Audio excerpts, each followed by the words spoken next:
and welcome to Beyond the Mask. I'm your host, Jeff Descender. On Beyond the Mask, we focus on just discussing various sensitive topics as they pertain to mental health, trauma, and addictions. Our guest today is Allie. Thanks for coming on the show. No problem. So tell us, what's your story? Well, from a young age, I'm one of your typical kids who didn't have a father figure growing up in the home. He was a musician, so he was gone a lot, which is probably how I deal with my mental issues now, music. He died when I was 10, which caused a huge hole in my heart. My mom wasn't the same after that. She kind of did her own thing. My brother and I, we went to different ways of dealing with our stuff. He chose video games. I went to music. Whether it was writing, singing, finding some of my favorite bands like Linkin Park. They are epic. But things got a little dark after the teenage years. I met a guy, I got pregnant. Things did not go well. He then told a bunch of lies. He took her from me, and I had to fight with some of the organizations around here to get her back, which I did. And everything was okay again. Because she is my absolute world. But we went to court. He made more money. So they figured that that made him the better parent. She was gone, which sent me into a horrible spiral of depression and anxiety, thinking that I wasn't good enough. What could I have done better? Was I a bad mom to her? Couldn't get out of the funk. Turned to drugs. I didn't have her. Felt like I didn't have anything to lose. But I was very wrong. I ended up losing myself in the process. Originally it was pot. Believe it or not, I didn't start doing any of this till I was 21. So I guess a little late to the game, but hey, better late than never. Pot wasn't doing it. And then I tried Molly. Hated the feeling. Same with ecstasy. Pretty much the same thing. Not a good body feeling for me. I didn't like it. But I liked cocaine.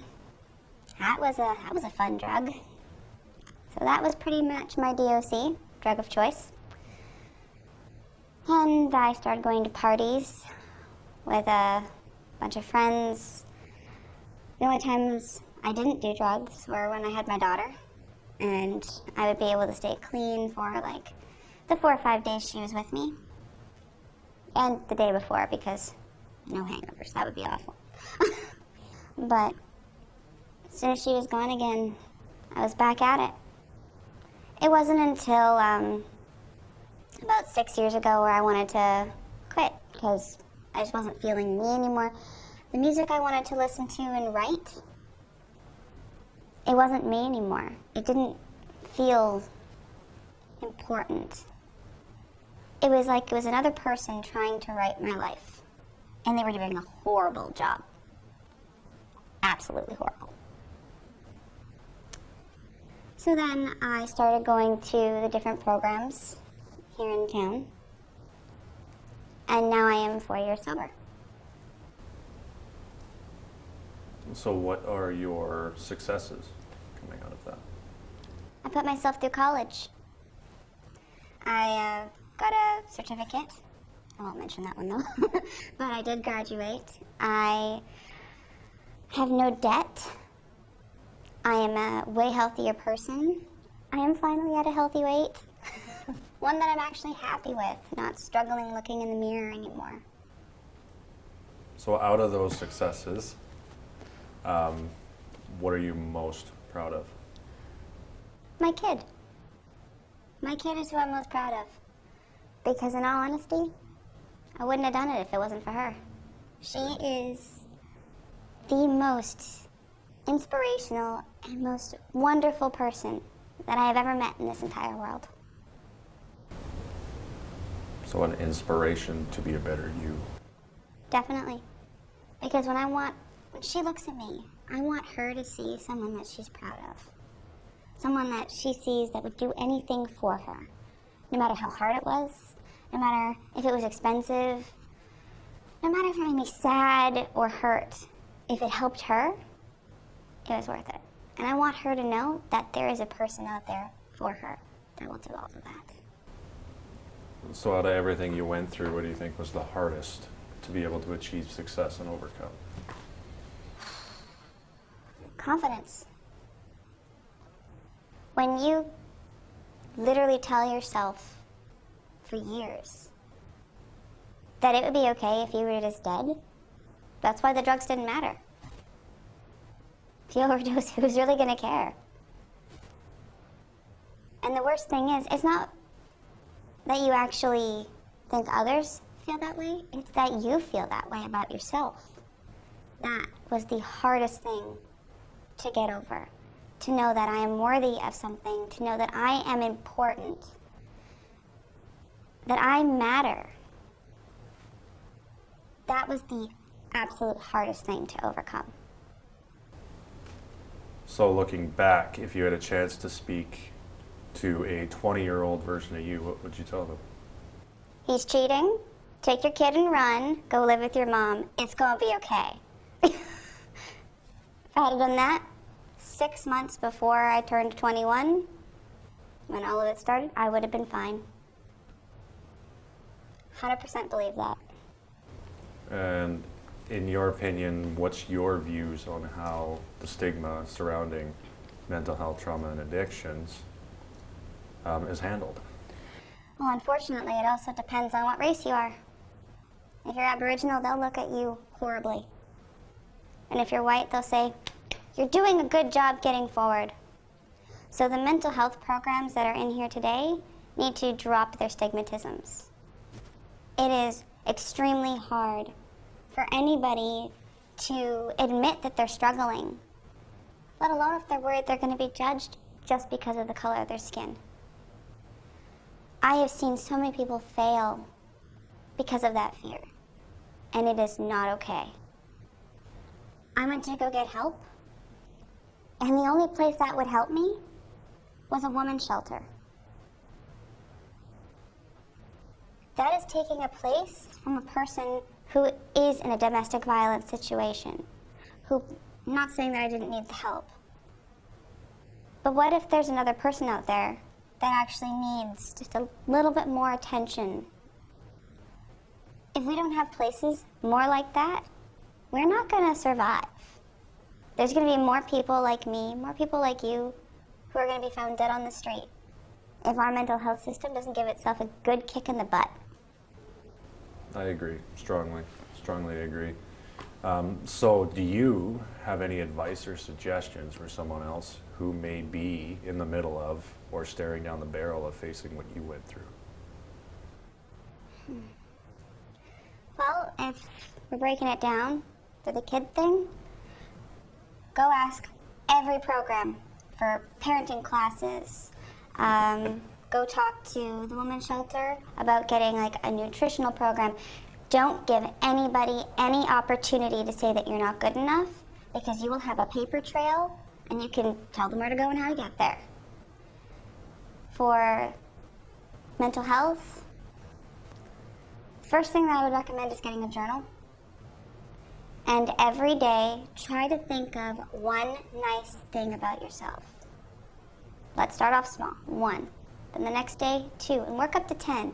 And it is okay if you write down the same thing over and over, because it's okay. You need to start off small.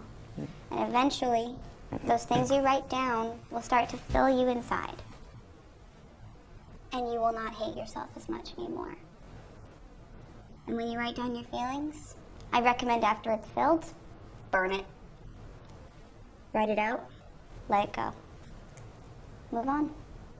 So on the topic of peer pressure, what's your views on that? It sucks, but it happens. I was actually really good with peer pressure as a teenager. I didn't do anything I wanted to do. I did drink. That was really easy to do though, because cultural differences. I had a family member who was culturally different, so he believed that there shouldn't be an age to drink. So I did all my drinking when I was a teenager. But for those who do suffer with peer pressure, ultimately, if it makes you feel bad inside, like, I don't know if I should do this and make my mom upset, try rethinking about it. Because then they're just going to call you a mama's boy or a daddy's girl or whatever insult they're using nowadays. Just simply say, I don't want to. I don't want to. And emphasize the I. And they can call you every name in the book, and you just say, I respect your choice and decision, but you're going to need someone to pick you up the floor when you're drunk and puking, so how about I stay sober and I help you later on in the night? And if we're going to be stupid, we can be responsible while doing it. Like sobriety, well, like us now. If either one of us were to attend a party or something, that's ultimately who we are. We are the sober or designated person. Or the mom of the group. Or, yeah. I guess a lot older, right? So normally the parental figure in situations like that. I've been called that for years, even before I was a mom. You were always called the big brother, though. Yeah, because I'm open-minded and non-judgmental, right? So it's kind of one of those, you can make mistakes, come to me, and I will do my best to help in any avenue I can, as well as picking you up and telling you what you did was wrong. Oh, that ice bath. That was awful. I'm still mad at you for that. But it helped, It did. ultimately. It did. So rather you're mad at me because I helped? No, I'm mad at you because it was cold. Well, yeah, absolutely, right? So then, like, touching on other different topics and stuff, like you had mentioned behavioral therapy options, Yes. right? Like constructive criticisms, but being able to mentally battle it to the point that you can take those criticisms and later on turn them into a positive. Yes, another good thing that you can write in your journal is things that you don't like about yourself. I do ask that you limit that to 3. Yeah. Do not go over 3. If you go over 3, you're going to overwhelm yourself and it's going to spiral. You work on those 3 things. Say, you don't like how many drinks you have. Work on not drinking. Or you don't like the way, I didn't like the way I looked. After the many years of drugs, I was a pretty petite person, and some people would have thought that was good, but not when you can count your ribs. So I worked on that, but I didn't binge eat because that's unhealthy. I worked on a really healthy diet. And a lot of people can't afford that. And that's another thing that the government should dang well work on, because it's ridiculous that I can buy a box of Pizza Pops, but I can't buy fruits and vegetables. Cost analysis on it, yeah, 2 completely different thresholds in monetary value. And I think that that should be something that we work on too, because succeeding with mental health and anxiety and depression and all of it in one starts with a healthy body. And how can you have a healthy body if the world literally prevents you from being able to put what you need into it? I struggle with that with my kid. She wants to eat. She loves avocados. I am so sick of avocados. I now grow avocado trees. Just for her. But if you buy 1 bag a week at $4, around $5, $6 of tax, that adds up to the end of the month. Especially when you need to buy eggs and all of the other things that she wants with her avocados. Or if you have a child that's like mine and just wants to eat the avocado all by itself, it doesn't even turn into a guac, it's just by itself. I think that's gross, but I'm not the one eating it. So you think kind of they need to work on different costs associated towards healthier stuff, which to me kind of triggers in my mind where it's, you think back to steps and different things that they teach you, or even like our workshop, AFM's, AA's workshop, Yeah. stuff like that is cost-benefit analysis, right? Where you've got to go through and budget your entire life now that you are sober Yep. and try to control as it goes. So what would be your recommendation if the government or whoever is in charge of that would be looking for suggestions to rectify it? I would say we support more locally owned farmers instead of the big name farmers that, fund the grocery stores, which overprice and, personally, not very good quality. We had a little mini garden. It was awesome and tasted way better. If we support locally owned farmers, they'd be able to lower their prices. So one, they'd still be making a profit. They're helping the community, and it's a big circle of everybody helping another. And I think that would work out really well. Yeah, I tend to agree.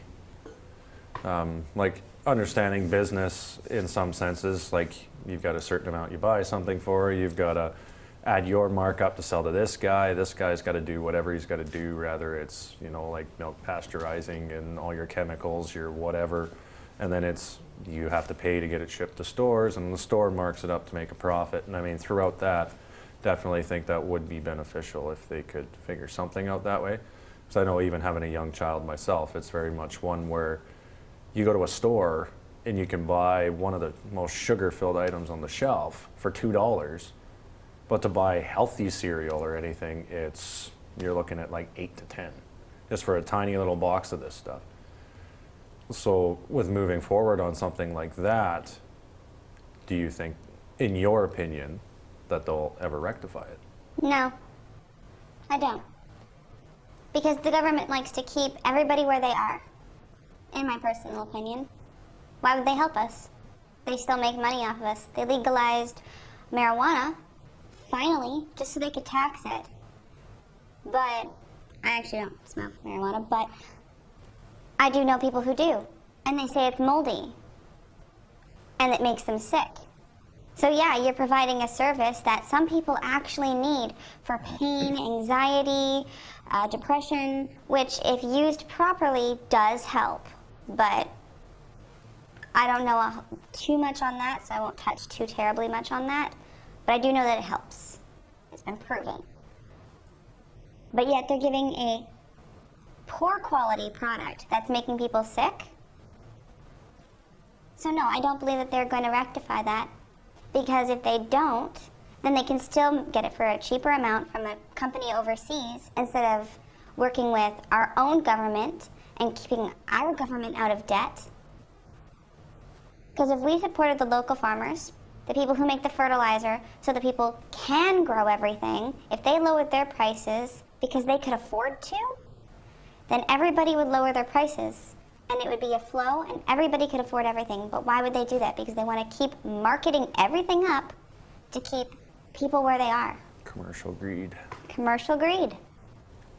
So with that said, like, what are your standpoints on different things, like not exactly AFM, but like some therapists, psychiatrists, stuff like that, they believe that in order to help, say, a meth or heroin addict, the best way to handle that is to switch them to a methadone. No. You're replacing essentially one drug for another, but that's healthier than this one. This one won't kill you as fast, we'll say, for just a prime example, in a very short, long-term basis. So your vantage point on that would be that it's still wrong to replace a drug for a drug, Yes. even if it's safer. Yes. Yeah. What they should be doing is putting them into a program, and if they're going into a shock, because I lost my dad when I was young, but my dad was a drug addict. He was trying to get clean from me, and his heart couldn't take it because he couldn't get into a program.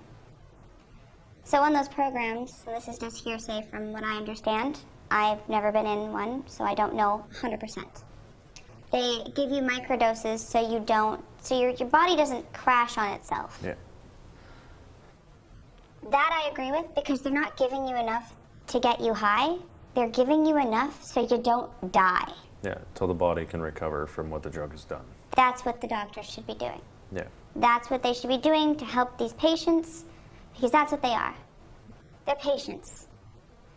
And they need help. Don't give them something else to go get their fix if they're coming to you to get clean, because you've just told them, I don't believe in you.